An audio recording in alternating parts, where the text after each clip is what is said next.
Start. ವಿದ್ಯಾರ್ಥಿ ಮಿತ್ರರೇ, ಇವತ್ತು ರಾಜ್ಯಶಾಸ್ತ್ರದ ಭಾರತದ ಸಮಸ್ಯೆಗಳು ಹಾಗೂ ಅವುಗಳ ಪರಿಹಾರೋಪಾಯಗಳಲ್ಲಿ ನಿನ್ನೆ ದಿವಸ ನಿರುದ್ಯೋಗ ಸಮಸ್ಯೆ ಮತ್ತು ಭ್ರಷ್ಟಾಚಾರದ ಸಮಸ್ಯೆಗಳನ್ನು ತಿಳ್ಕೊಂಡಿದ್ವಿ. ಇವತ್ತಿನ ದಿವಸ ನಾವು ಲಿಂಗ ತಾರತಮ್ಯ, ಜಾತಿ ಅಸಮಾನತೆ, ಪ್ರಾದೇಶಿಕ ಅಸಮಾನತೆ ಇವುಗಳ ಬಗ್ಗೆ ಮತ್ತು ಕೋಮುವಾದದ ಬಗ್ಗೆ ತಿಳ್ಕೊಳ್ಳೋಣ.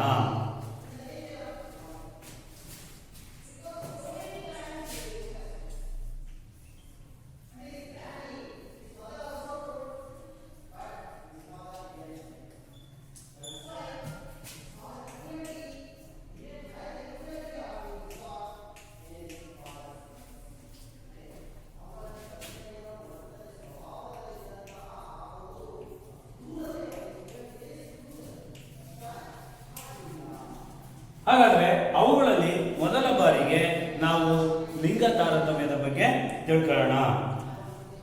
ನಮ್ಮ ಸಮಾಜದಲ್ಲಿ ಲಿಂಗ ತಾರತಮ್ಯ ಬಹಳ ದೊಡ್ಡ ಸಮಸ್ಯೆಯಾಗಿ ತಲೆದೋರಿದೆ.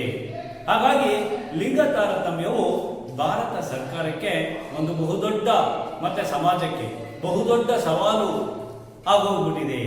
ಇದನ್ನ ಎದುರಿಸೋದು ತುಂಬಾ ಕಷ್ಟ ಆಗ್ಬಿಟ್ಟಿದೆ. ಹಾಗಾಗ್ಬಿಟ್ಟು ಭಾರತೀಯ ಸಾಂಪ್ರದಾಯಿಕ ಸಮಾಜದಲ್ಲಿ ಲಿಂಗ ಅಸಮಾನತೆಯಿಂದ ಕೂಡಿದ ಪುರುಷ ಪ್ರಧಾನ ಸಮಾಜ ರಚನೆಯಾಗಿತ್ತು. ಭಾರತೀಯ ಸಾಂಪ್ರದಾಯಿಕ ಸಮಾಜದಲ್ಲಿ ಲಿಂಗ ಅಸಮಾನತೆಯಿಂದ ಕೂಡಿದ ಭಾರತೀಯ ಪುರುಷ ಪ್ರಧಾನ ಸಮಾಜ ರಚನೆಯಾಗಿತ್ತು. ಅದೇ ರೀತಿ ಈ ಒಂದು ಭಾರತದ ಸಮಾಜದಲ್ಲಿ ಇನ್ನೇನಾಗಿತ್ತು ಅಂತಂದ್ರೆ,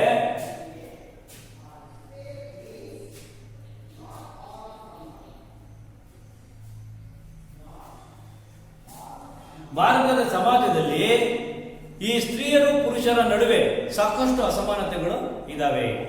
ಈ ಪುರುಷರು ಮತ್ತು ಸ್ತ್ರೀಯರ ಮಧ್ಯೆ ಆರ್ಥಿಕ ಸಮಸ್ಯೆ, ಸಾಮಾಜಿಕ ಸಮಸ್ಯೆ, ರಾಜಕೀಯ ಸಮಸ್ಯೆಗಳು ಉಂಟಾಗಿ ಈ ಸ್ತ್ರೀ ಪುರುಷರ ನಡುವೆ ಸಬಲೀಕರಣದಲ್ಲಿ ಭಿನ್ನತೆಗಳಿರೋದನ್ನ ನಾವು ಇವತ್ತಿನ ಸಮಾಜದಲ್ಲಿ ಕಾಣಬಹುದಾಗಿದೆ. ಸಬಲೀಕರಣ ಅಂತಂದ್ರೆ ಅಭಿವೃದ್ಧಿ. ಸ್ತ್ರೀ ಪುರುಷರಲ್ಲಿ ಅಭಿವೃದ್ಧಿ ಇವತ್ತು ಪುರುಷ ಪ್ರಧಾನ ಸಮಾಜ ನಮ್ಮಲ್ಲಿದೆ. ಸ್ತ್ರೀಯನ್ನ ನಾವು ಅಭಿವೃದ್ಧಿ ಆಗಕ್ಕೆ ಬಿಡ್ತಾ ಇಲ್ಲ. ಸ್ತ್ರೀಯನ್ನ ತುಂಬಾ ಕೆಳಮಟ್ಟಕ್ಕೆ ತಳ್ತಾ ಇದ್ದೀವಿ, ಶೋಷಣೆ ಮಾಡ್ತಾ ಇದ್ದೀವಿ. ಹಾಗಾಗಿ ಭಾರತೀಯ ಸಾಂಪ್ರದಾಯಿಕ ಸಮಾಜದಲ್ಲಿ ಏನಾಗ್ತಿತ್ತು, ಸಮಾಜದಲ್ಲಿ ಲಿಂಗ ಅಸಮಾನತೆಯಿಂದ ಕೂಡಿದ ಪುರುಷ ಪ್ರಧಾನ ಸಮಾಜವನ್ನ ರಚನೆ ಅಂತಕ್ಕಂಥದ್ದು ಆಗಿತ್ತು. ಈ ಪುರುಷ ಪ್ರಧಾನ ಸಮಾಜ ರಚನೆಯಲ್ಲಿ ಏನಾಗಿತ್ತು ಅಂತಂದ್ರೆ, ಕೇವಲ ಪುರುಷನೇ ಎಲ್ಲ ಕಾನೂನುಗಳನ್ನ ಮಾಡಿಕೊಂಡು ಅವನಷ್ಟೇ ಅಭಿವೃದ್ಧಿ ಆಗುವಂತ ರೀತಿಯಲ್ಲಿ ಅವನು ನೋಡ್ಕೊಂಡಿದ್ದ. ಸ್ತ್ರೀಯರನ್ನ ತುಂಬಾ ಅಧೋಗತಿಗೆ ತಳ್ಳಿದ್ದ. ಹಾಗಾಗಿ ಪುರುಷ ಮತ್ತು ಮಹಿಳೆಯರ ನಡುವೆ ಸಾಮಾಜಿಕ, ಆರ್ಥಿಕ, ರಾಜಕೀಯ ಸಬಲೀಕರಣದಲ್ಲಿ ಭಿನ್ನತೆಗಳನ್ನ ನಾವು ಕಾಣಬಹುದಾಗಿದೆ. ಇವತ್ತು ಪುರುಷನ ಅಭಿವೃದ್ಧಿಯಷ್ಟು ಸ್ತ್ರೀಯ ಅಭಿವೃದ್ಧಿ ಆಗಿಲ್ಲ. ಆದರೂ ಇತ್ತೀಚೆಗೆ ಸ್ತ್ರೀಯು ನಾನೇನು ಪುರುಷನಿಗಿಂತ ಕಡಿಮೆ ಅಲ್ಲ ಅಂತಂದೇಳಿ ಪುರುಷನಷ್ಟೇ ಎಲ್ಲ ರಂಗಗಳಲ್ಲೂ ಕೂಡ ತನ್ನ ಛಾಪನ್ನ ಮೂಡಿಸ್ತಾ ಬಂದಿದ್ದಾಳೆ. ಹಾಗಾಗಿ ಇವತ್ತು ಏನಾಗ್ತಿದೆ ಅಂತಂದ್ರೆ, ಭಾರತ ಸರ್ಕಾರ ಲಿಂಗ ತಾರತಮ್ಯವನ್ನು ಹೋಗಲಾಡಿಸಲು ಮಹಿಳೆಯರಿಗೆ ಅನೇಕ ಸೌಲಭ್ಯಗಳನ್ನು ಜಾರಿಗೊಳಿಸಿದೆ. ಲಿಂಗ ತಾರತಮ್ಯ ಹೋಗಲಾಡಿಸಲು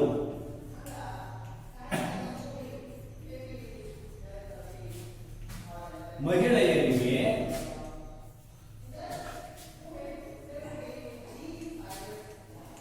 ಅನೇಕ ಸೌಲಭ್ಯಗಳನ್ನ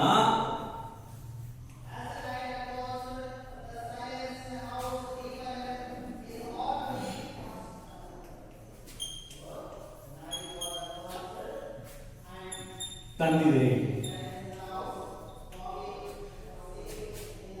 ಆ ಸೌಲಭ್ಯಗಳು ಯಾವ್ಯಾವಪ್ಪ ಅಂತಂದ್ರೆ, ಒಂದೊಂದಾಗಿ ನೋಡೋದಾದ್ರೆ ಮಹಿಳೆಯರಿಗೆ ಶಿಕ್ಷಣ ಸೌಲಭ್ಯವನ್ನ ನೀಡಿದೆ. ಮಹಿಳೆಯರಿಗೆ ಶಿಕ್ಷಣ ಸೌಲಭ್ಯ ನೀಡಿದೆ.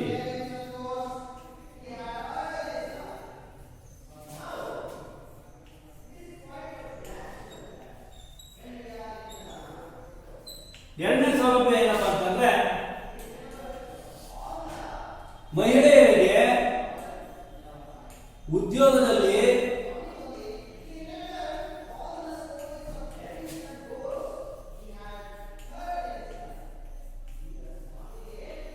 ಮೀಸಲಾತಿ ತಂದಿದೆ.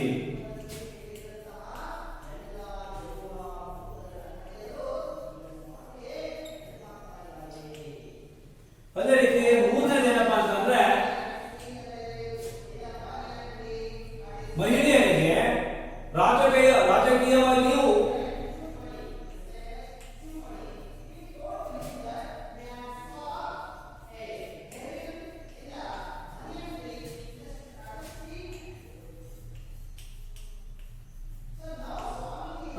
ಸ್ಥಳೀಯ ಸಂಸ್ಥೆಗಳ ರಾಜಕೀಯವಾಗಿಯೂ ಸ್ಥಳೀಯ ಸಂಸ್ಥೆಗಳ ಪ್ರಾತಿನಿಧಿತ್ವದಲ್ಲಿ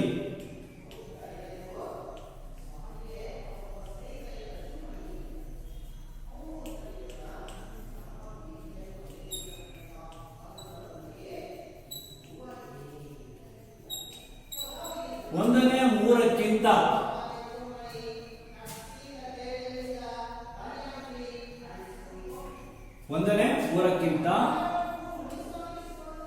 ಕಡಿಮೆ ಇಲ್ಲದಷ್ಟು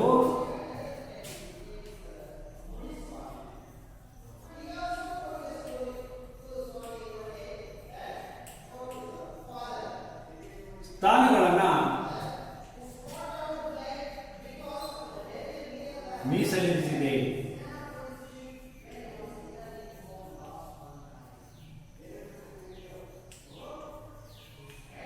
ಒಂದನೇ ಮೂರಕ್ಕಿಂತ ಕಡಿಮೆ ಇಲ್ಲದಷ್ಟು ಸ್ಥಾನಗಳನ್ನು ಮೀಸಲಿರಿಸಿದೆ. ಇನ್ನ ಒಂದು ನಾಲ್ಕನೇದು ಅಂತಿಮವಾಗಿರ್ತಕ್ಕಂಥ ಸೌಲಭ್ಯ ಏನಪ್ಪಾ ಅಂತಂದ್ರೆ ಕರ್ನಾಟಕದ ಸ್ಥಳೀಯ ಸಂಸ್ಥೆಗಳಲ್ಲಿ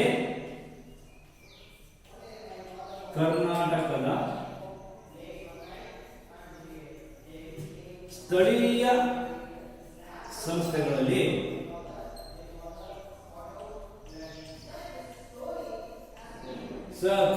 ಸಂಸ್ಥೆಗಳಲ್ಲಿ ಪರಿಶಿಷ್ಟ ಜಾತಿ,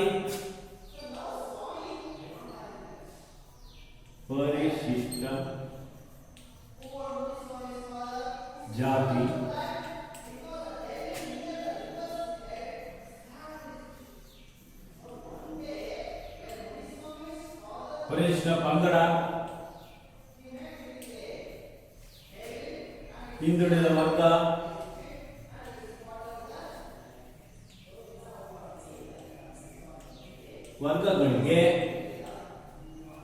ಹಿಂದುಳಿದ ವರ್ಗಗಳಿಗೆ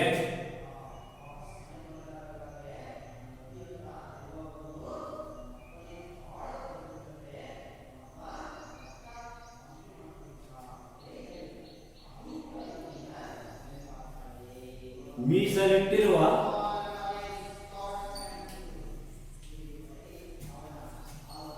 ಮತ್ತು ಮೀಸಲಿರದ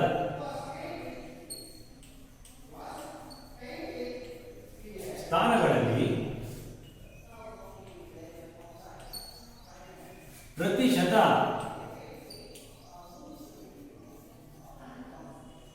50% ಕಡಿಮೆ ಇಲ್ಲದಷ್ಟು ಸ್ಥಾನಗಳನ್ನ ಈ ಮಹಿಳೆಯರಿಗೆ ಸರ್ಕಾರ ಜಾರಿಗೊಳಿಸಿದೆ. ಈ ಎಲ್ಲ ಸೌಲಭ್ಯಗಳನ್ನ ಭಾರತ ಸರ್ಕಾರ ಮಹಿಳೆಯರ ಅಭಿವೃದ್ಧಿಗೋಸ್ಕರ ಅಥವಾ ಭಾರತದಲ್ಲಿನ ಸ್ತ್ರೀ ಪುರುಷರ ಅಸಮಾನತೆಯನ್ನು ಕಡಿಮೆ ಮಾಡುವುದಕ್ಕೋಸ್ಕರ ಏನ್ ಮಾಡಿದೆ, ಜಾರಿಗೆ ತಂದಿದೆ. ಹಾಗಾಗಿ ಲಿಂಗ ತಾರತಮ್ಯ ಇವತ್ತು ಹೋಗಲಾಡಿಸಲು ಇಷ್ಟೆಲ್ಲ ಕ್ರಮಗಳನ್ನು ಕೈಗೊಂಡಿದೆ. ಆದರೂ ಕೂಡ ಲಿಂಗ ತಾರತಮ್ಯವನ್ನು ಹೋಗಲಾಡಿಸೋದಕ್ಕೆ ಆಗ್ತಾ ಇಲ್ಲ. ಲಿಂಗ ತಾರತಮ್ಯಗಳು ನಮ್ಮ ಸಮಾಜದಲ್ಲಿ ಅವ್ಯಾಹತವಾಗಿ ನಡೀತಲೇ ಇದ್ದಾವೆ. ಗಂಡು ಮಗು ಹುಟ್ಟಿದ್ರೆ ಬಹಳಷ್ಟು ಜನ ಆಸೆ ಪಡ್ತಾರೆ, ಹೆಣ್ಮಗು ಹುಟ್ಟಿದ್ರೆ ಬಹಳಷ್ಟು ಜನ ದುಃಖ ಪಡ್ತಾರೆ. ಗಂಡು ಮಗುವಿನ ಬಗ್ಗೆ ಇದ್ದಷ್ಟು ಆಸೆ ಹೆಣ್ಣು ಮಗುವಿನ ಬಗ್ಗೆ ಇಲ್ಲ. ಇದಕ್ಕೆ ಕಾರಣ ನಮ್ಮ ಸಮಾಜದಲ್ಲಿನ ಜನರ ಒಂದು ಮನೋಭಾವನೆ. ನಮ್ಮ ಸಮಾಜದಲ್ಲಿ ಜನರು ಏನು ಪುರಾತನ ಕಾಲದಿಂದ ಬೆಳೆಸ್ಕೊಂಡು ಬಂದಿರತಕ್ಕಂಥ ಮನೋಭಾವನೆ ಇದೆ, ಆ ಮನೋಭಾವನೆಯಲ್ಲಿ ಬದಲಾವಣೆ ಆಗ್ತಾ ಇಲ್ಲ. ಹೀಗೆ ಜನರ ಸಹಕಾರವೂ ಕೂಡ ಈ ಲಿಂಗ ತಾರತಮ್ಯಕ್ಕೆ ಒಂದು ಪ್ರಮುಖವಾಗಿರ್ತಕ್ಕಂಥ ಒಂದು ಅಸ್ತ್ರ ಆಗಿದೆ ಅಂತೇಳಿ ಈ ಸಂದರ್ಭದಲ್ಲಿ ನಾವು ಹೇಳ್ಬೋದಾಗಿದೆ. ಇದಿಷ್ಟು ಲಿಂಗ ತಾರತಮ್ಯ. ಈ ಲಿಂಗ ತಾರತಮ್ಯ ನಮ್ಮ ಸಮಾಜದಲ್ಲಿ ಬಹಳಷ್ಟು ಹೆಚ್ಚಾಗಿರುವ ಕಾರಣ ಪುರುಷ ಸ್ತ್ರೀಯರ ನಡುವೆ ಸಾಕಷ್ಟು ಅಂತರಗಳನ್ನ, ಸಾಕಷ್ಟು ಅನಭಿವೃದ್ಧಿಯನ್ನ, ಸಾಕಷ್ಟು ಅಸಮಾನತೆಯನ್ನು ನಾವು ಕಾಣಬಹುದಾಗಿದೆ. ಅದಕ್ಕೆ ಹೇಳಿದೆ ನಾನಾಗಲೇ, ಆರ್ಥಿಕ, ಸಾಮಾಜಿಕ, ರಾಜಕೀಯ ಸಬಲೀಕರಣದಲ್ಲಿ ಭಿನ್ನತೆಗಳಿದ್ದಾವೆ ಸ್ತ್ರೀ ಪುರುಷರಿಗೆ.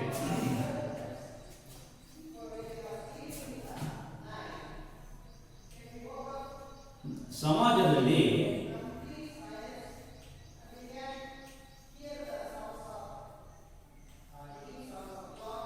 ಮಹಿಳೆಯರು ಮತ್ತು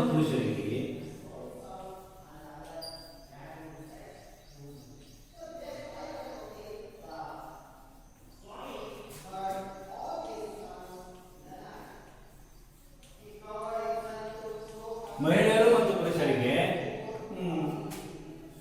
ಆರ್ಥಿಕ ಸಬಲೀಕರಣದಲ್ಲಿ, ಸಾಮಾಜಿಕ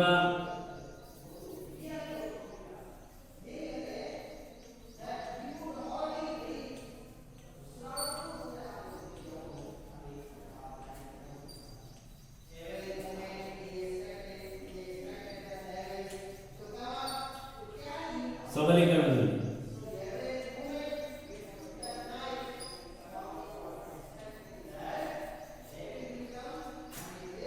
ರಾಜಕೀಯ ಸಬಲೀಕರಣದಲ್ಲಿ,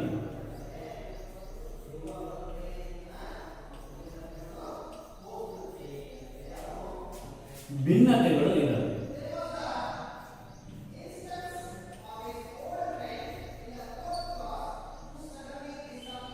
ಭಿನ್ನತೆಗಳು ಇವೆ. ಇಂತಹ ಒಂದು ಭಿನ್ನತೆಗಳನ್ನ ನಾವು ಪರಿಹರಿಸಿದಾಗ, ಇಂತಹ ಒಂದು ಸ್ತ್ರೀ ಪುರುಷರ ನಡುವಿನ ಅಸಮಾನತೆಯನ್ನು ದೂರ ಮಾಡಲಿಕ್ಕೆ ಸರ್ಕಾರ ಕೈಗೊಂಡಿರ್ತಕ್ಕಂಥ ಈ ಎಲ್ಲ ಸೌಲಭ್ಯಗಳು ಯಶಸ್ವಿಯಾಗಿ ಮಹಿಳೆಯರಿಗೆ ಸಿಗುವಂತೆ ಮಾಡೋದ್ರ ಮುಖಾಂತರ ಇವತ್ತು ಏನ್ ಮಾಡಬೇಕಾಗಿದೆ, ಈ ಸ್ತ್ರೀ ಪುರುಷರ ನಡುವಿನ ಈ ಸಬಲೀಕರಣದ ಭಿನ್ನತೆಗಳನ್ನ ದೂರ ಮಾಡಬೇಕಾಗಿದೆ. ಇವುಗಳನ್ನ ನಾವು ದೂರ ಮಾಡಿದಾಗ ಏನಾಗುತ್ತೆ, ಸ್ತ್ರೀ ಪುರುಷರ ನಡುವೆ ಸಮಾನತೆ ಬಂದು ನಮ್ಮ ಸಮಾಜ ಅಭಿವೃದ್ಧಿಯಾಗಿ, ದೇಶ ಅಭಿವೃದ್ಧಿಯಾಗಿ ನಾವೆಲ್ಲರೂ ಸುಖವಾದ ಜೀವನವನ್ನು ನಡೆಸಲಿಕ್ಕೆ ಸಹಾಯಕ ಆಗುತ್ತೆ. ಇಷ್ಟೇ ಅರ್ಥ. ಇಲ್ಲಿಗೆ ಲಿಂಗ ತಾರತಮ್ಯ ಮುಕ್ತಾಯ ಆಯಿತು. ಇನ್ನು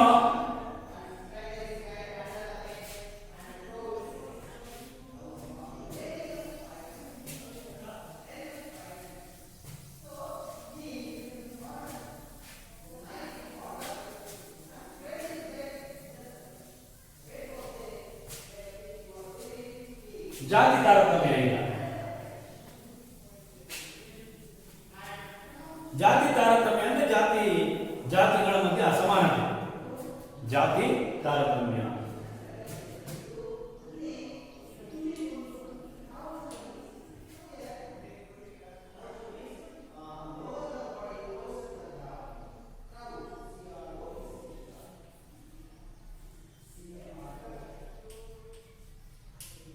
ಜಾತಿ ತಾರತಮ್ಯ. ಈ ಜಾತಿ ತಾರತಮ್ಯವು ಸಹ ಲಿಂಗ ತಾರತಮ್ಯದ ರೀತಿಯೇ ನಮ್ಮ ದೇಶಕ್ಕೆ, ನಮ್ಮ ಸರ್ಕಾರಕ್ಕೆ, ನಮ್ಮ ಸಮಾಜಕ್ಕೆ ಬಹುದೊಡ್ಡ ಸಮಸ್ಯೆ ಮತ್ತೆ ಸವಾಲಾಗಿ ಕಾಡ್ತಾ ಇದೆ. ಹಾಗಾಗಿ ಈ ಜಾತಿ ತಾರತಮ್ಯ ಅಂತಕ್ಕಂಥದ್ದು ನಿನ್ನೆ ಇವತ್ತಿಂದಲ್ಲ, ಭಾರತದಲ್ಲಿನ ಪುರಾತನ ಸಮಾಜದ ರಚನೆಯಿಂದ ಬಳುವಳಿಯಾಗಿ ನಮಗೆ ಬಂದಿದೆ. ಪುರಾತನ ಸಮಾಜದ ರಚನೆಯಿಂದ ಬಳುವಳಿಯಾಗಿ ಬಂದಿದೆ ಯಾವುದೋ ಜಾತಿ ತಾರತಮ್ಯ.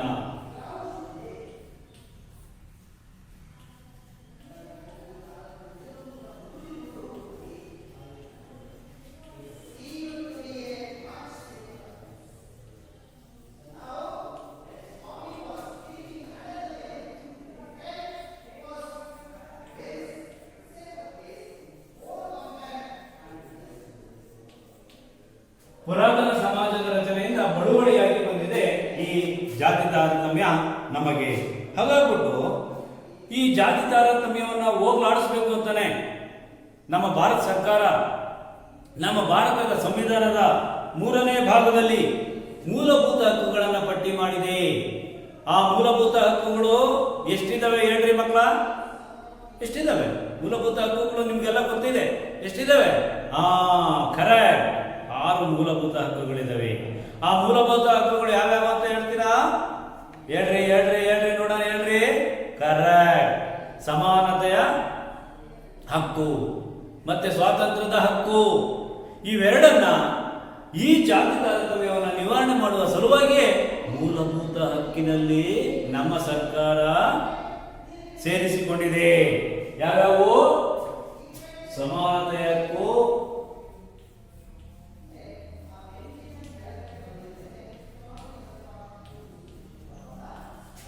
ಸ್ವಾತಂತ್ರ್ಯದ ಹಕ್ಕು,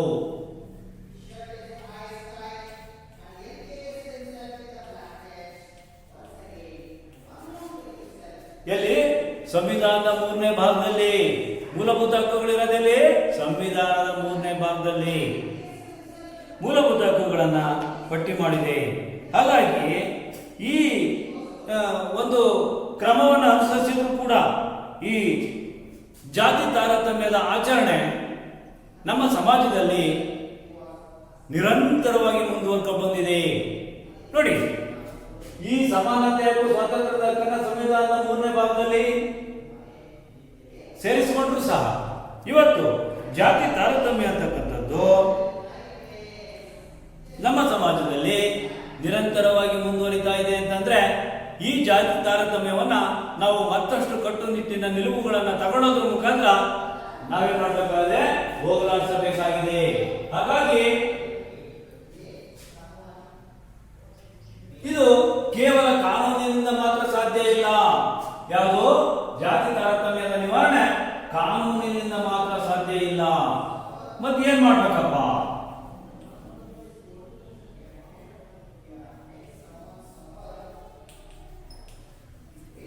ಏನ್ ಮಾಡ್ಬೇಕಪ್ಪ ಅಂತಂದ್ರೆ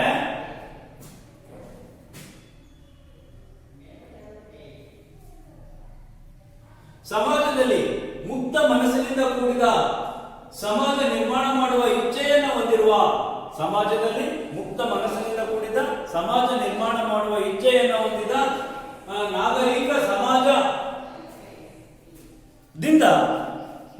ಸಮಾಜದಿಂದ ಇಂಥ ಒಂದು ಜಾತಿ ತಾರತಮ್ಯವನ್ನು ನಾವು ಇವತ್ತು ಹೋಗಲಾಡಿಸಬೇಕಾಗುತ್ತೆ. ಅದೇ ರೀತಿ ಈ ಜಾತಿ ತಾರತಮ್ಯ ಅಂದ್ರೆ ಏನು? ಮೊದಲು ಜಾತಿಗಳ ನಡುವೆ ಅಪನಂಬಿಕೆ ಬೆಳೆಯೋದು. ಈಗ ನನ್ನ ಜಾತಿ ಮೇಲು, ನಿನ್ನ ಜಾತಿ ಕೀಳು ಅಂತಂದೇಳಿ ಅಲ್ಲಗಡಿಯೋದು, ಒಂದು ಜಾತಿಯವರು ಇನ್ನೊಂದು ಜಾತಿಯನ್ನ ನಿಂದನೆ ಮಾಡೋದು, ಇವೆಲ್ಲ ಜಾತಿ ತಾರತಮ್ಯ. ಆಮೇಲೆ ಸರ್ಕಾರದವರು ಒಂದು ಜಾತಿಗೆ ಎಲ್ಲ ಕೊಟ್ಟಂತ ಒಂದು ಜಾತಿಗೆ ಸೌಲಭ್ಯಗಳನ್ನ ಕೊಡೋದು, ಇನ್ನೊಂದು ಜಾತಿಗೆ ಕೊಡದೇ ಇರೋದು, ಒಂದು ಜಾತಿಗೆ ಹೆಚ್ಚು ಸೌಲಭ್ಯಗಳನ್ನ ಸರ್ಕಾರ ಸೌಲಭ್ಯಗಳನ್ನು ಕೊಡೋದು, ಮತ್ತೊಂದು ಜಾತಿಗೆ ಯಾವುದೇ ಸೌಲಭ್ಯಗಳನ್ನು ಕೊಡದಂಗಿರೋದು. ಈ ರೀತಿ ಕೂಡ ಮಾಡಿದ್ರೆ ಜಾತಿ ತಾರತಮ್ಯ ಆಗುತ್ತೆ. ಈಗ ಜಾತಿಗಳ ಮಧ್ಯೆ ಕಲಹ ಕಚ್ಚಾಟಗಳು ಶುರುವಾಗ್ತವೆ ಇದರಿಂದ. ಹೀಗೆ ಜಾತಿ ತಾರತಮ್ಯವನ್ನು ನಾವು ನಿವಾರಣೆ ಮಾಡಬೇಕಾಗ್ತದೆ. ಇಂತಹ ಜಾತಿ ತಾರತಮ್ಯವನ್ನು ನಿವಾರಣೆ ಮಾಡಲಿಕ್ಕೆ ಏನ್ ಮಾಡಬೇಕು? ಮುಕ್ತ ಮನಸ್ಸಿನಿಂದ ಕೂಡಿದ ಸಮಾಜ ನಿರ್ಮಾಣ ಮಾಡುವ ನಾಗರಿಕ ಸಮುದಾಯ ಬೇಕು. ಜೊತೆಗೆ ಈ ಸಮಾನತೆಯ ಹಕ್ಕು ಬೇಕು, ಸ್ವಾತಂತ್ರ್ಯದ ಹಕ್ಕು ಬೇಕು, ಜೊತೆಗೆ ಸಮಾನತೆಯಿಂದ ಕೂಡಿದ ಕಾನೂನುಗಳು ನಮಗೆ ಬೇಕಾಗ್ತವೆ. ಈ ಎಲ್ಲ ಕಾನೂನುಗಳು ಇದ್ದಾಗ ನಾವೇನ್ ಮಾಡಬಹುದಾಗಿದೆ? ಜಾತಿ ತಾರತಮ್ಯವನ್ನ ಹೋಗಲಾಡಿಸಬಹುದಾಗಿದೆ. ಅದೇನೆ ಮತ್ತೊಂದು ನಮ್ಮ ದೇಶದ ಸವಾಲು ಯಾವುದು ಆಗಿದೆಯಪ್ಪ ಇವತ್ತಿಲ್ಲಿ ಅಂತಂದ್ರೆ ಪ್ರಾದೇಶಿಕ ಅಸಮಾನತೆ.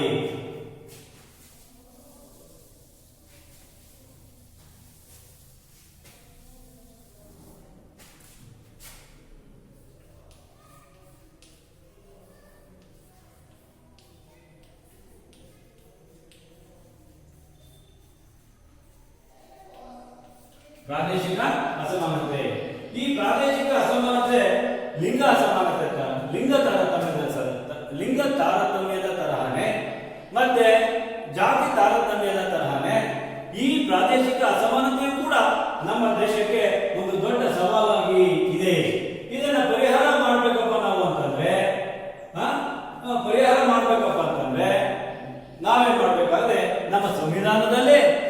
ಕ್ರಮಗಳನ್ನು ತಗೋಬೇಕಾಗುತ್ತೆ. ನಮ್ಮ ಸಂವಿಧಾನದ ಮುಖಾಂತರನೇ ಆಡಳಿತ ನಿರ್ವಹಣೆ ಮಾಡಬೇಕಾಗುತ್ತೆ. ನಮ್ಮ ಸಂವಿಧಾನ ಈಗ ನಮ್ಮ ದೇಶದಲ್ಲಿ ಕೆಲವು ಪ್ರದೇಶಗಳು ಸ್ವಾಭಾವಿಕವಾಗಿಯೇ ಅಭಿವೃದ್ಧಿ ಹೊಂದಿದ್ದಾವೆ, ಇನ್ನು ಕೆಲವು ಪ್ರದೇಶಗಳು ಸ್ವಾಭಾವಿಕವಾಗಿ ಹಿಂದುಳಿದಿದ್ದಾವೆ. ಆದರೆ ನಮ್ಮ ಜನ ಇಂಥ ಸೂಕ್ಷ್ಮವಾಗಿರ್ತಕ್ಕಂಥ ವಿಚಾರವನ್ನ ಏನ್ ಮಾಡ್ತಾರೆ, ನಮ್ಮ ಸಮಾಜ ನಮ್ಮ ಪ್ರದೇಶ ಅಭಿವೃದ್ಧಿ ಆಗಿಲ್ಲ, ಹಿಂದುಳಿದಿದೆ, ಇನ್ನು ಕೆಲವು ಪ್ರದೇಶಗಳು ಮುಂದುವರೆದಿದ್ದಾವೆ, ಅದಕ್ಕೆ ಸರ್ಕಾರದ ಎಲ್ಲ ಒಂದು ಸವಲತ್ತುಗಳು ಸಿಕ್ಕಿದ್ದಾವೆ, ಸರ್ಕಾರ ಹೆಚ್ಚು ಹೆಚ್ಚು ಅನುದಾನಗಳನ್ನ ಆ ಪ್ರದೇಶಗಳಿಗೆ ಕೊಡ್ತಾ ಇರೋದ್ರಿಂದ ಆ ಪ್ರದೇಶಗಳು ಅಭಿವೃದ್ಧಿಯಾಗಿವೆ. ನಮ್ಗೆ ಯಾವ ಅನುದಾನನೂ ಕೊಟ್ಟಿಲ್ಲ, ನಮ್ಗೆ ಯಾವ ಸೌಲಭ್ಯನೂ ಕೊಟ್ಟಿಲ್ಲ, ಅದಕ್ಕೋಸ್ಕರ ನಮ್ಮ ಪ್ರದೇಶಗಳು ತುಂಬಾ ಹಿಂದುಳಿದಿದ್ದಾವೆ ಅಂತ ಹೇಳಿ ತಿಳ್ಕೊಂಡು ಇವ್ರೇನ್ ಮಾಡ್ತಾರೆ, ತಮ್ಮ ತಮ್ಮ ಧರ್ಮವನ್ನ, ತಮ್ಮ ತಮ್ಮ ಜಾತಿಯನ್ನ, ತಮ್ಮ ತಮ್ಮ ಸಮಾಜವನ್ನ ತಮ್ಮ ಎತ್ತಿ ಕಟ್ಟಿ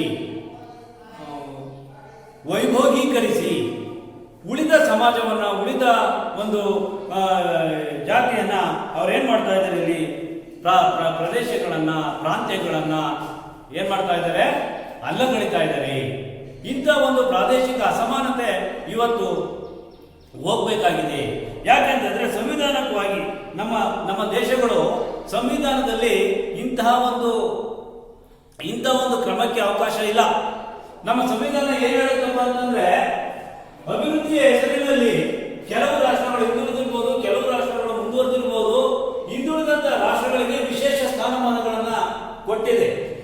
ಹಿಂದುಳಿದಂತ ರಾಷ್ಟ್ರಗಳಿಗೆ ಅಥವಾ ಹಿಂದುಳಿದಂತ ಪ್ರಾಂತ್ಯಗಳಿಗೆ, ಹಿಂದುಳಿದಂತ ಪ್ರದೇಶಗಳಿಗೆ ವಿಶೇಷ ಸ್ಥಾನಮಾನಗಳನ್ನು ನೀಡೋದ್ರ ಮುಖಾಂತರ ಏನ್ ಮಾಡಿದೆ, ಅವುಗಳನ್ನು ಅಭಿವೃದ್ಧಿ ಅಂತ ಕೊಂಡೊಯ್ಯುವಂತ ಕೆಲಸ ಆಗ್ತಾ ಇದೆ. ಅದಕ್ಕೋಸ್ಕರನೇ ನಮ್ಮ ಸಂವಿಧಾನದ 371ನೇ ವಿಧಿಗೆ, ನಮ್ಮ ಸಂವಿಧಾನದ 371ನೇ ವಿಧಿಗೆ ಎ ಇಂದ ಜೆ ವರೆಗೆ ತಿದ್ದುಪಡಿ ಮಾಡಿ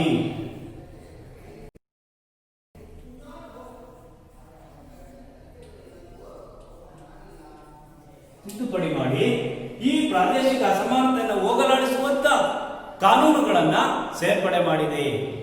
ಇದನ್ನ ಯಾಕೆ ಮಾಡಿದೆ ಅಂತಂದ್ರೆ, ಹಿಂದುಳಿದ ಪ್ರದೇಶಗಳು ಅಭಿವೃದ್ಧಿ ಹೊಂದಲಿ, ಅಭಿವೃದ್ಧಿಗೆ ಗೊಳಿಸಬೇಕು ಅನ್ನೋ ದೃಷ್ಟಿಯಿಂದಲೇ ಮಾಡಿದ್ದಾರೆ. ಹೀಗೆ ಹಿಂದುಳಿದ ಪ್ರದೇಶಗಳಿಗೆ ವಿಶೇಷ ಸ್ಥಾನಮಾನಗಳನ್ನ ನೀಡೋದ್ರ ಮುಖಾಂತರ ಏನ್ ಮಾಡಿದೆ, ಅಭಿವೃದ್ಧಿ ಅಂತ ಕೊಂಡೊಯ್ಯೋದಕ್ಕೆ ಪ್ರಯತ್ನ ಮಾಡ್ತಾ ಇದೆ ಸರ್ಕಾರ. ಆದ್ರೂ ಈ ಪ್ರಾದೇಶಿಕ ಅಸಮಾನತೆ ಅಂತಕ್ಕಂಥದ್ದು ಒಂದು ಬಹುದೊಡ್ಡ ಸವಾಲಾಗಿದೆ ನಮ್ಮ ಸರ್ಕಾರಕ್ಕೆ, ಸಮಾಜಕ್ಕೆ. ಹೀಗೆ ಕೆಲವು ರಾಜ್ಯಗಳಲ್ಲಿ ಇದಕ್ಕೆ ಒಂದು ಸೂಕ್ತ ಉದಾಹರಣೆ ನಿಮಗೆ ಕೊಡಬೇಕು ಅಂತಂದ್ರೆ, ಇಂದು ನಮ್ಮ ಭಾರತದಲ್ಲಿ ಕೆಲವು ರಾಜ್ಯಗಳಲ್ಲಿ ಏನಾಗಿದೆ ಅಂತಂದ್ರೆ, ಪ್ರತ್ಯೇಕ ರಾಜ್ಯದ ಬೇಡಿಕೆ ಇಡ್ತಾ ಇದ್ದಾರೆ. ಉದಾಹರಣೆಗೆ ಆಂಧ್ರದಲ್ಲಿ ತೆಲಂಗಾಣ, ಅದೇ ರೀತಿ ಕೊಡಗಲ್ಲೂ ಕೂಡ ನಮಗೆ ಪ್ರತ್ಯೇಕ ರಾಜ್ಯ ಕಲ್ಪಿಸಿಕೊಡ್ರಿ. ಸರ್ಕಾರ ನಮ್ಗೆ ಏನ್ ಕೊಟ್ಟಿದೆ, ನಮ್ಮಲ್ಲಿ ಎಲ್ಲ ಒಂದು ರಾಜ್ಯಕ್ಕೆ ಏನೇನು ಸೌಲಭ್ಯಗಳು ಬೇಕು, ಒಂದು ರಾಜ್ಯದ ಆದಾಯ ಏನ್ ಬೇಕು, ಒಂದು ರಾಜ್ಯವನ್ನು ಮಾಡೋದಕ್ಕೆ ಆ ಎಲ್ಲ ಸೌಲಭ್ಯಗಳು ನಮ್ಮಲ್ಲಿದ್ದಾವೆ, ಆ ಎಲ್ಲ ಕ್ಷೇತ್ರಗಳು ನಮ್ಮಲ್ಲಿದ್ದಾವೆ. ನಮಗೆ ಪ್ರತ್ಯೇಕ ರಾಜ್ಯಕ್ಕೆ ಸ್ಥಾನಮಾನಗಳನ್ನು ಕೊಡ್ರಿ ಅಂತ ಕೊಡೋದು ಕೇಳ್ತಾ ಇದ್ದಾರೆ. ಇದೇ ರೀತಿ ಆಂಧ್ರದ ಕೇಳಿ ತೆಲಂಗಾಣ ರಾಜ್ಯ ಸೃಷ್ಟಿಯಾಯಿತು. ಇದೇ ರೀತಿ ಈ ಉತ್ತರ ಕರ್ನಾಟಕದಲ್ಲೂ ಕೂಡ ಕೇಳ್ತಾ ಇದ್ದಾರೆ. ಈ ರೀತಿ ಮಾಡ್ತಾ ಹೋದ್ರೆ ರಾಷ್ಟ್ರೀಯ ಐಕ್ಯತೆಗೆ, ರಾಷ್ಟ್ರೀಯ ಸಮಗ್ರತೆಗೆ ಧಕ್ಕೆ ಉಂಟಾಗುತ್ತೆ. ರಾಷ್ಟ್ರೀಯ ಐಕ್ಯತೆಗೆ, ರಾಷ್ಟ್ರೀಯ ಸಮಗ್ರತೆಗೆ ಧಕ್ಕೆ ಉಂಟಾಗುತ್ತೆ. ಆದ್ದರಿಂದ ಪ್ರತ್ಯೇಕ ರಾಜ್ಯದ ಬೇಡಿಕೆ ಹುಟ್ಟುಹಾಕುವ ಮಟ್ಟ ಇವತ್ತು ಕಡಿಮೆ ಆಗಬೇಕಾಗಿದೆ. ಇದಕ್ಕೋಸ್ಕರ 2002ರಲ್ಲಿ ನಮ್ಮ ಕರ್ನಾಟಕದಲ್ಲಿ ಪ್ರಾದೇಶಿಕ ಅಸಮಾನತೆ ಅಂತಕ್ಕಂಥದ್ದನ್ನ ಹೋಗಲಾಡಿಸುವ ದೃಷ್ಟಿಯಿಂದ ಡಿ.ಎಂ. ನಂಜುಂಡಪ್ಪನವರ ಅಧ್ಯಕ್ಷತೆಯಲ್ಲಿ ಒಂದು ಸಮಿತಿಯನ್ನು ರಚನೆ ಮಾಡಿ, ಆ ಡಿ.ಎಂ. ನಂಜುಂಡಪ್ಪನವರ ಅಧ್ಯಕ್ಷತೆಯಲ್ಲಿ ರಚನೆಯಾದಂತಹ ಸಮಿತಿ ಏನ್ ಮಾಡುತ್ತೆ, ಕರ್ನಾಟಕದಲ್ಲಿ ಪ್ರಾದೇಶಿಕ ಅಸಮತೋಲನವನ್ನು ಕುರಿತು ಒಂದು ವರದಿಯನ್ನ ತಯಾರಿಸಿತು. ಆ ವರದಿಯ ಪ್ರಕಾರ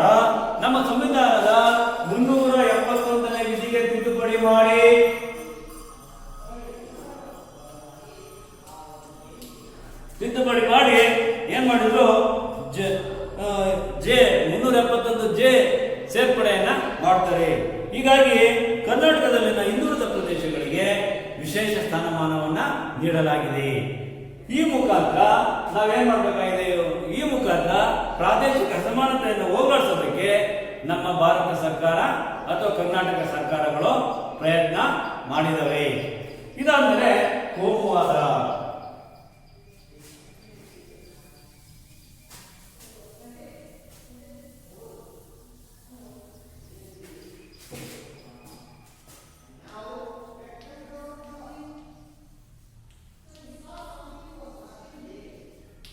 ಕೋಮುವಾದ ಕೋಮುವಾದ ಇದು ಕೂಡ ಜಾತಿ ತಾರತಮ್ಯ, ಅದೇ ರೀತಿ ಲಿಂಗ ತಾರತಮ್ಯ, ಅದೇ ರೀತಿ ಪ್ರಾದೇಶಿಕ ತಾರತಮ್ಯದ ರೀತಿನೇ ನಮ್ಮ ದೇಶಕ್ಕೆ ಇದು ಕೂಡ ಒಂದು ಬಹುದೊಡ್ಡ ಸವಾಲಿನೋಪಾದಿಯಲ್ಲಿ ಪರಿಣಮಿಸಿದೆ. ಈ ಕೋಮುವಾದ ನಿನ್ನೆ ಇವತ್ತಿಂದಲ್ಲ, ಪುರಾತನ ಕಾಲದಿಂದಲೂ ಅಸ್ತಿತ್ವದಲ್ಲಿದೆ. ನಮ್ಮ ಭಾರತದ ಪ್ರಮುಖ ಸಮಸ್ಯೆ ಮತ್ತೆ ಸವಾಲು ಎರಡೂ ಕೂಡ ಆಗಿದೆ ಈ ಕೋಮುವಾದ. ಹಾಗಾದ್ರೆ ಕೋಮುವಾದ ಅಂತಂದ್ರೆ ಏನಪ್ಪ? ಮೊದಲು ಕೋಮುವಾದ ಅಂದ್ರೆ ಏನು ಅರ್ಥ ತಿಳ್ಕೋಬೇಕು. ಕೋಮುವಾದ ಅಂತಂದ್ರೆ ಧರ್ಮದ ಹೆಸರಿನಲ್ಲಿ ಅಥವಾ ಧರ್ಮದ ಆಧಾರದಲ್ಲಿ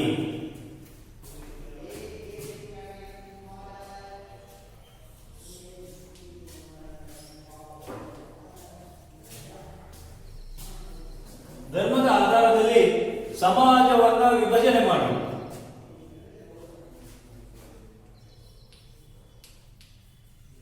ಆಧಾರದಲ್ಲಿ ಸಮಾಜವನ್ನ ವಿಭಜನೆ ಮಾಡಿ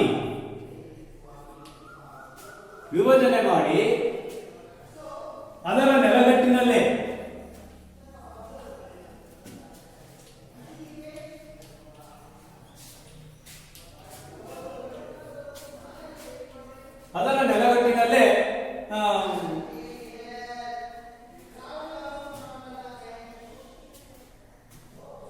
ನೆಲಗಟ್ಟಿನಲ್ಲೇ ಏನ್ ಮಾಡಬೇಕಾಗಿದೆ ಅಂತಂದ್ರೆ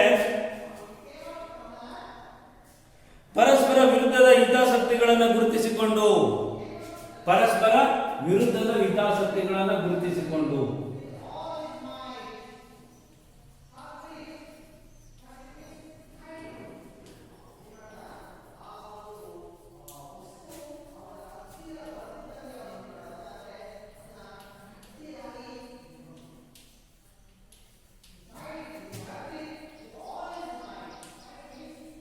ನೋಡಿ, ಧರ್ಮದ ಆಧಾರದಲ್ಲಿ ಸಮಾಜವನ್ನು ವಿಭಜನೆ ಮಾಡಿ ಅದರ ನೆಲಗಟ್ಟಿನಲ್ಲೇ ಪರಸ್ಪರ ವಿರುದ್ಧದ ಹಿತಾಸಕ್ತಿಗಳನ್ನು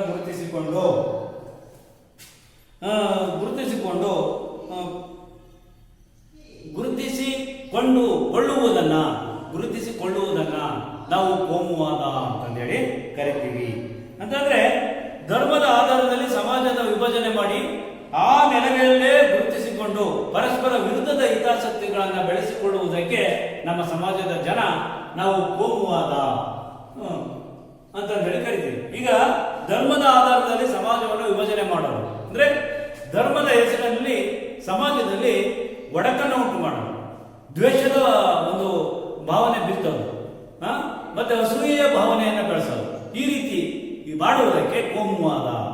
ಈಗ ಧರ್ಮ ಇವತ್ತು ನಮ್ಮ ಸಂವಿಧಾನ ಏನ್ ಹೇಳುತ್ತೆ, ಎಲ್ಲ ಧರ್ಮಗಳಿಗೂ ನಮ್ಮ ಭಾರತದಲ್ಲಿ ಸಮಾನ ಅವಕಾಶಗಳನ್ನು ಕೊಟ್ಟಿದೆ. ನಾವು ಅಂದ್ರೆ ಭಾರತೀಯರು ಧರ್ಮ ಸಹಿಷ್ಣುತೆಯನ್ನು ಒಳಗೊಂಡಿರಬೇಕು. ಧರ್ಮ ಸಹಿಷ್ಣುಗಳು ಅಂದ್ರೆ ಅನ್ಯ ಧರ್ಮ ಸಹಿಷ್ಣುಗಳು. ನಾವು ಅನ್ಯ ಧರ್ಮ ಸಹಿಷ್ಣುಗಳು ಅಂದ್ರೆ ಎಲ್ಲ ಧರ್ಮವನ್ನು ಸಮಾನತೆಯಿಂದ ನೋಡ್ತಾ ಇದೆ ನಮ್ಮ ಸಂವಿಧಾನ.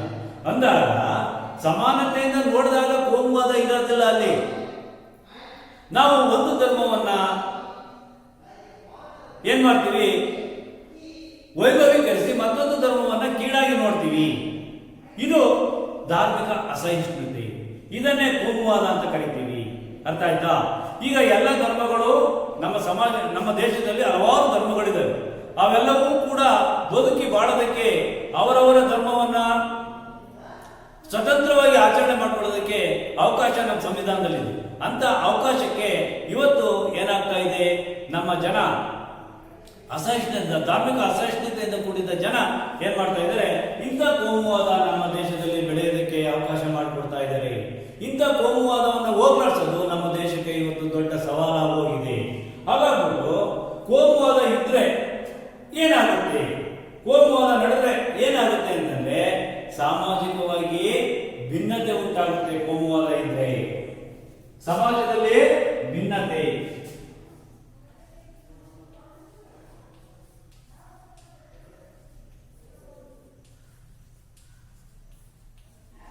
ಸಮಾಜದಲ್ಲಿ ಭಿನ್ನತೆ ಉಂಟಾಗುತ್ತೆ, ಪರಸ್ಪರ ಅಪನಂಬಿಕೆ ಬೆಳೆಯುತ್ತೆ ಜನರ ಮಧ್ಯೆ.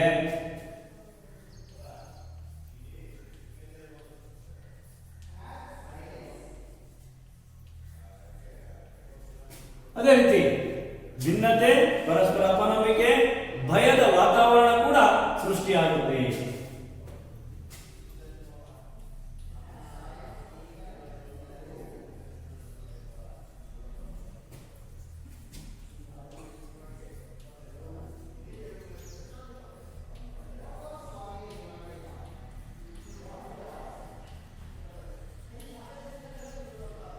ಕೋಮುವಾದ ಇದ್ರೆ, ಕೋಮುವಾದ ನಡೆದ್ರೆ ಇಷ್ಟು ಸಮಾಜದಲ್ಲಿ ಭಿನ್ನತೆ, ಪರಸ್ಪರ ಜನರಲ್ಲಿ ಅಪನಂಬಿಕೆ ಮತ್ತು ಭಯದ ವಾತಾವರಣ ಸೃಷ್ಟಿಯಾಗುತ್ತೆ. ಹಾಗಾಗ್ಬಿಟ್ಟು ಕೋಮುವಾದವನ್ನು ನಾವು ತಡೆಗಟ್ಟಬೇಕು. ಇನ್ನು ಕೋಮುವಾದ ಇದ್ರೆ ಇನ್ನೊಂದೇನಾಗುತ್ತಪ್ಪ ಅಂತಂದ್ರೆ ಕೋಮುವಾದವು ಸಮಾಜದಲ್ಲಿ ಗುಂಪುಗಾರಿಕೆಯನ್ನು ಉಂಟಾಗುತ್ತೆ. ಗುಂಪುಗಾರಿಕೆ, ಅದೇ ರೀತಿ ಆರ್ಥಿಕ ವೈಷಮ್ಯವನ್ನು ಉಂಟುಹಾಕುತ್ತೆ.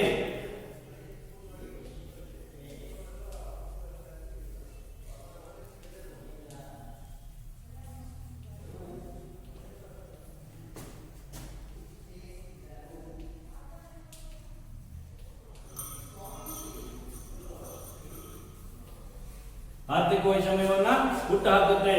ಅದೇ ರೀತಿ ರಾಜಕೀಯ ಪೈಪೋಟಿಗೂ ಕಾರಣವಾಗುತ್ತದೆ.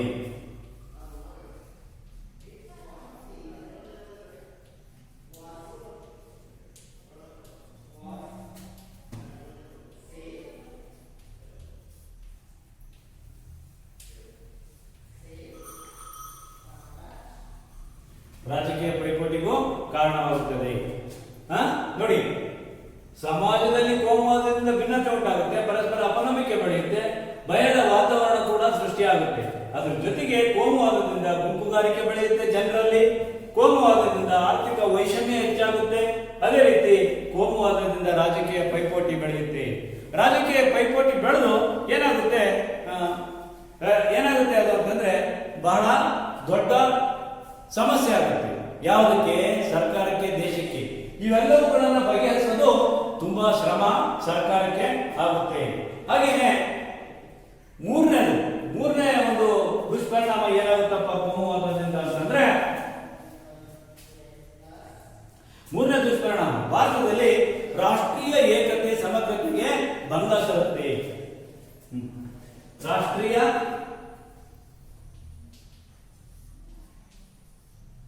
ಏಕತೆ ಮತ್ತು ಸಮಗ್ರತೆಗೆ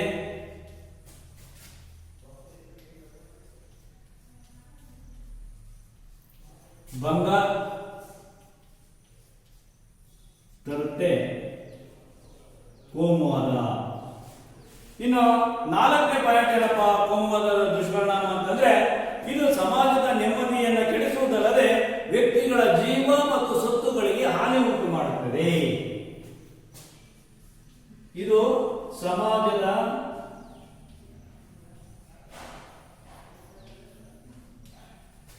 ನೆಮ್ಮದಿಯನ್ನ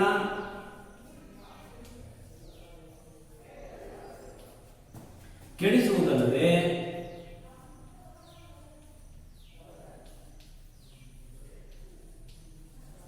ವ್ಯಕ್ತಿಯ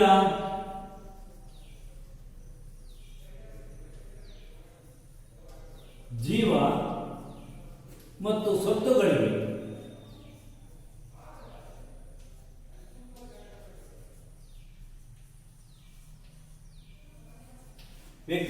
ಮತ್ತು ಸೊತ್ತುಗಳಿಗೆ ಹಾನಿಯನ್ನ ಉಂಟು ಮಾಡುತ್ತದೆ. ಹೀಗೆ ಕೋಮುವಾದ ಸಾಕಷ್ಟು ದುಷ್ಪರಿಣಾಮಗಳನ್ನ ನಮ್ಮ ಸಮಾಜದಲ್ಲಿ ಮತ್ತೆ ಜನರಿಗೆ ನೀಡುತ್ತೆ. ಅಷ್ಟೇ ಅಲ್ಲ, ಈ ಕೋಮುವಾದ ಗುಂಪುಗಳ ಮಧ್ಯೆ, ಸಮಾಜದಲ್ಲಿನ ಜನರ ಗುಂಪುಗಳ ಮಧ್ಯೆ ಪರಸ್ಪರ ದೋಷಾರೋಪಣೆ, ದೈಹಿಕ ಹಲ್ಲೆ ಇತ್ಯಾದಿಗಳ ತೊಂದರೆಯನ್ನು ಕೊಡುತ್ತೆ. ಪರಸ್ಪರ ದೋಷಾರೋಪಣೆ, ಗುಂಪುಗಳ ಮಧ್ಯೆ ಪರಸ್ಪರ ದೋಷಾರೋಪಣೆ, ಮತ್ತೆ ದೈಹಿಕ ಹಲ್ಲೆ, ಮತ್ತೆ ಇತ್ಯಾದಿಗಳನ್ನ ಉಂಟು ಮಾಡುತ್ತೆ. ಇನ್ನು ಮತೀಯ ಈ ಕೋಮುವಾದದಿಂದ ಮತೀಯ ಗುಂಪುಗಳ ಹಿತಾಸಕ್ತಿಯನ್ನ ರಾಷ್ಟ್ರದ ಹಿತಾಸಕ್ತಿಗಿಂತಲೂ ಹೆಚ್ಚು ಎಂದು ಪರಿಗಣಿಸಲಾಗುತ್ತದೆ. ಕೋಮುವಾದದಲ್ಲಿ ಮತೀಯ ಗುಂಪುಗಳ ಹಿತಾಸಕ್ತಿಗಳನ್ನ ರಾಷ್ಟ್ರದ ಹಿತಾಸಕ್ತಿಗಿಂತಲೂ ಹೆಚ್ಚು ಅಂತಂದೇಳಿ ಇವರು ಈ ಕೋಮುವಾದದಲ್ಲಿ ತೊಡಗಿದ ಜನ ಭಾವಿಸ್ತಾರೆ. ಅಂತಂದ್ರೆ ನಾವು ಮೊದಲು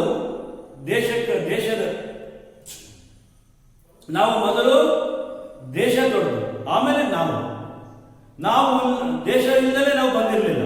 ಆದರೆ ಈ ಕೋಮುವಾದದಲ್ಲಿ ಹಾಗಲ್ಲ. ಕೋಮುವಾದದಲ್ಲಿ ಮತೀಯ ಗುಂಪುಗಳ ಹಿತಾಸಕ್ತಿನೇ ಮೇಲು, ರಾಷ್ಟ್ರದ ಹಿತಾಸಕ್ತಿ ಅದಕ್ಕಿಂತ ಕೀಳು. ಅಂದ್ರೆ ರಾಷ್ಟ್ರದ ಹಿತಾಸಕ್ತಿಯನ್ನು ಎಲ್ಲ ದೃಷ್ಟಿಯಿಂದ ಕಡೆಗಣಿಸಿ ಮತೀಯ ಹಿತಾಸಕ್ತಿಯನ್ನ ಏನ್ ಮಾಡ್ತಾರೆ, ವೈಭವೀಕರಿಸ್ತಾರೆ. ಇನ್ನು ಕೋಮುವಾದ ಇತ್ತಪ್ಪ ಅಂತಂದ್ರೆ ತಮ್ಮ ಧರ್ಮಗಳನ್ನ ಪ್ರಚಾರ ಮಾಡಿ ಇತರ ಧರ್ಮಗಳನ್ನ ಕೀಳಾಗಿ ನೋಡುವಂತ ಕೆಲಸವನ್ನ ಜನರು ಮಾಡ್ತಾರೆ ಈ ಕೋಮುವಾದ ಅಂತಕ್ಕಂಥದ್ದು ಇದ್ದಾಗ. ಅದೇ ರೀತಿ ಕೋಮುವಾದವನ್ನ ಹಾಗಾದ್ರೆ ಇಂಥ ದುಷ್ಪರಿಣಾಮಗಳನ್ನ ಬೀರುವಂತ ಕೆಟ್ಟ ಕೋಮುವಾದವನ್ನ, ಈ ಕೆಟ್ಟ ಒಂದು ಪದ್ಧತಿಯನ್ನ ನಾವು ಹೇಗೆ ನಮ್ಮ ಸಮಾಜದಿಂದ ಹೋಗಲಾಡಿಸೋದು ಅಂದ್ರೆ ಕೋಮುವಾದದ ನಿಯಂತ್ರಣ.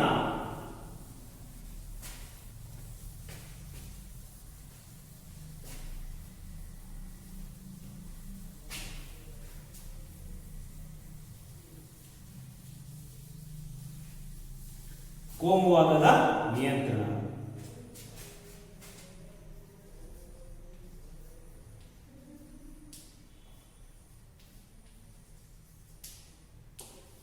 ಕೋಮುವಾದವನ್ನು ನಾವು ನಿಯಂತ್ರಿಸಬೇಕು. ಹಾಗಾದ್ರೆ ಏನ್ ಮಾಡಬೇಕು ಅಂತಂದ್ರೆ ಏಕರೂಪದ ನಾಗರಿಕ ಸಂಹಿತೆಯನ್ನ ಜಾರಿಗೆ ತರಬೇಕು.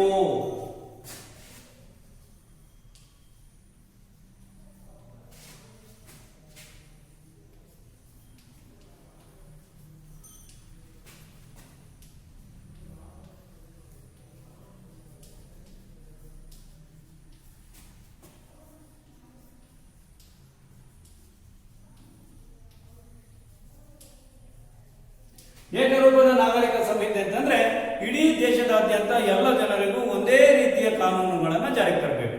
ಅಂದ್ರೆ ಕಾನೂನಿನ ಮುಂದೆ ಸರ್ವರು ಸಮಾನರು ಅನ್ನುವ ನೆಲಗಟ್ಟಿನಲ್ಲಿ ನಾವು ಕಾನೂನುಗಳನ್ನ ಜಾರಿಗೊಳಿಸಬೇಕು. ಇದು ಕೋಮುವಾದವನ್ನ ಹತೋಟಿಗೆ ತರೋದಕ್ಕೆ ಒಂದು ಪ್ರಮುಖವಾಗಿರ್ತಕ್ಕಂಥ ಕೆಲಸ. ಇದಾದ್ಮೇಲೆ ಎರಡನೇದೇನಪ್ಪ ಅಂತಂದ್ರೆ ಎಲ್ಲ ನಾಗರಿಕರನ್ನ ಸಮಾನ ದೃಷ್ಟಿಯಿಂದ ಕಾಣಬೇಕು.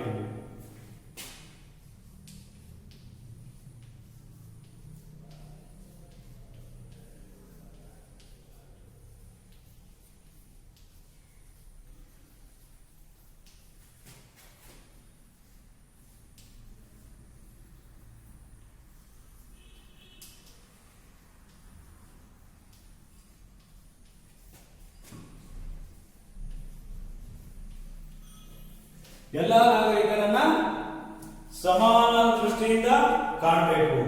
ಅದೇ ರೀತಿ ಇನ್ನೊಂದೇನಪ್ಪ ಅಂತಂದ್ರೆ ಕೋಮುವಾದದ ನಿಯಂತ್ರಣ ಮಾಡಲಿಕ್ಕೆ ಇರ್ತಕ್ಕಂಥ ಮಾರ್ಗ ಜಾತ್ಯತೀತ ಮನೋಭಾವಕ್ಕೆ ಸಾಮಾಜಿಕ ಜೀವನದ ಎಲ್ಲ ರಂಗಗಳಲ್ಲಿಯೂ ಪ್ರಾಶಸ್ತ್ಯ ಕೊಡಬೇಕು. ಜಾತ್ಯತೀತ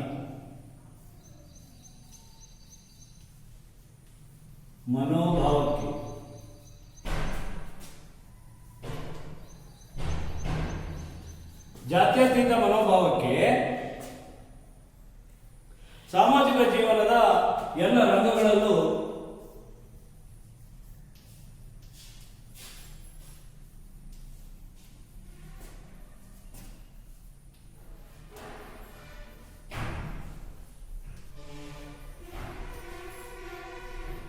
ಪ್ರಾಶಸ್ತ್ಯ ಕೊಡಬೇಕು.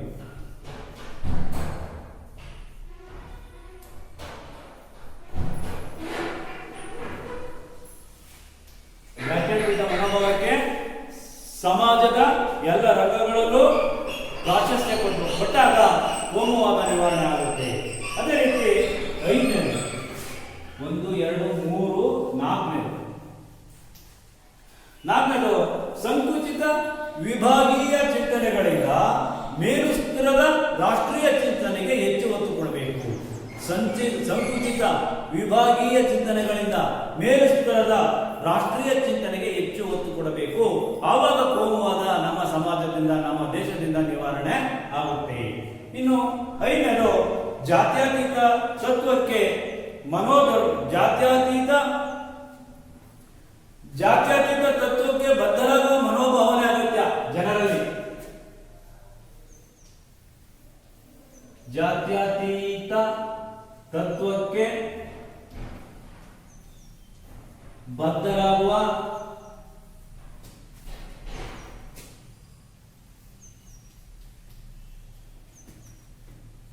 ಮನೋಭಾವನೆ ಜಾತ್ಯತೀತ ತತ್ವಕ್ಕೆ ಬದ್ಧರಾಗುವ ಮನೋಭಾವನೆ ಜನರಲ್ಲಿ ಅಗತ್ಯ, ಜನರಿಗೆ ಇರಬೇಕು.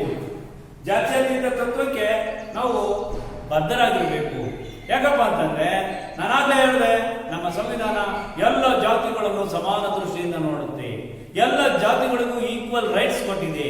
ಹಂಗಾಗ್ಬಿಟ್ಟು ನಾವು ಜಾತ್ಯತೀತ ತತ್ವವನ್ನ ನಾವು ನಮ್ಮ ಜೀವನದಲ್ಲಿ ಅಳವಡಿಸ್ಕೋಬೇಕು. ಹಾಗಾಗ್ಬಿಟ್ಟು ಇನ್ನು ಕೊನೆಯ ಈ ಒಂದು ಕೋಮುವಾದವನ್ನು ನಿವಾರಣೆ ಮಾಡುವಂತ ಕೊನೆಯ ಅಸ್ತ್ರ ಯಾವಪ್ಪ ಅಂತಂದ್ರೆ ಮತೀಯ ಮೂಲಭೂತವಾದ ಬಹುತ್ವದ ಸಮಗ್ರತೆ, ಸಮಾನತೆ, ಸೋದರತೆ ಮತ್ತು ಸಾಂಸ್ಕೃತಿಕ ಬಹುರೂಪತೆಗೆ ಧಕ್ಕೆಯಾಗದಂತೆ ಈ ಕೋಮುವಾದವನ್ನು ನಾವು ಏನ್ ಮಾಡಬೇಕಾಗಿದೆ, ಈ ಸಮಾಜದಿಂದ ಹೋಗಲಾಡಿಸಬೇಕಾಗಿದೆ. ಹೀಗೆ ಮಕ್ಕಳೇ, ನಾನು ಹೇಳಿದ ಇಷ್ಟು ಒಂದು ಕ್ರಮಗಳನ್ನ ಅನುಸರಿಸಿದಾಗ ಕೋಮುವಾದವನ್ನು ನಾವೇನ್ ಮಾಡಬೇಕು, ಹೋಗಲಾಡಿಸಬಹುದು. ಲಿಂಗ ತಾರತಮ್ಯವನ್ನ ಹೋಗಲಾಡಿಸಬಹುದು. ಅದೇ ರೀತಿ ಪ್ರಾದೇಶಿಕ ಅಸಮಾನತೆಯನ್ನ ಹೋಗಲಾಡಿಸಬಹುದು. ಹೀಗೆ ಇದುವರೆಗೂ ಕಲಿತಂತ ಪ್ರಾದೇಶಿಕ ಅಸಮಾನತೆ, ಲಿಂಗ ತಾರತಮ್ಯ ಜೊತೆಗೆ ಕೋಮುವಾದ, ಇವುಗಳಿಗೆ ಸಂಬಂಧಪಟ್ಟಂತೆ ಈಗ ಹೋಮ್ವರ್ಕ್ ತಗೊಳ್ಳಿ ಮಕ್ಕಳ. ನೆಕ್ಸ್ಟ್ ಪೀರಿಯಡ್ ಆ ಹೋಮ್ವರ್ಕ್ ಅನ್ನ ಮಾಡ್ಕೊಂಡ್ಬರ್ರಿ, ನೋಡೋಣ. ಬರ್ಕೊತೀರಾ? ಹಾಗಾದ್ರೆ ಬರ್ಕೊಳ್ರಿ. ಹೋಮ್ವರ್ಕ್. ಕೋಮುವಾದ ಎಂದರೇನು? ಎಂದರೇನು?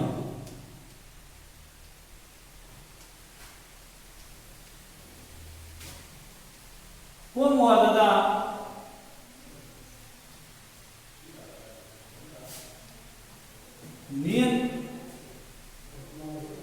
ನಿಯಂತ್ರಣದ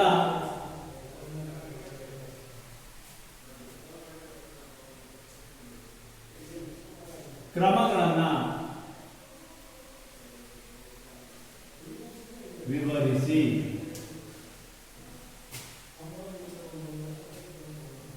ಮತ್ತೆ ಕೋಮುವಾದದ ದುಷ್ಪರಿಣಾಮಗಳಾದವು.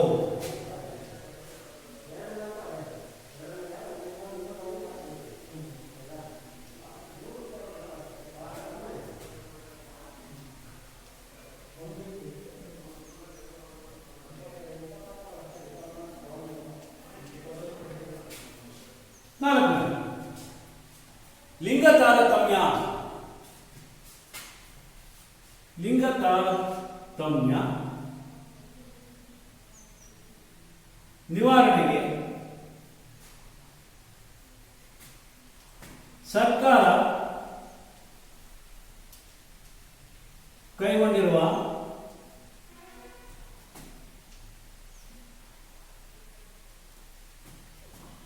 ಕ್ರಮ ಯಾವುದು ಅಥವಾ ಕ್ರಮವನ್ನು ತಿಳಿಸಿ.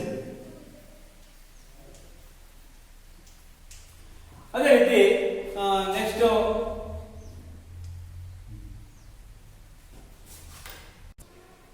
ಇಷ್ಟು ಹೋಮ್ವರ್ಕ್ ಅನ್ನ ಮಕ್ಕಳೇ ನಾಳೆ ಬರ್ಬೇಕಾದ್ರೆ ನೀವು ಮಾಡ್ಕೊಂಡು ಬಂದು ನನ್ನ ಹತ್ರ ತೋರಿಸಿ ಕರೆಕ್ಷನ್ ಮಾಡಿಸ್ಕೋಬೇಕು.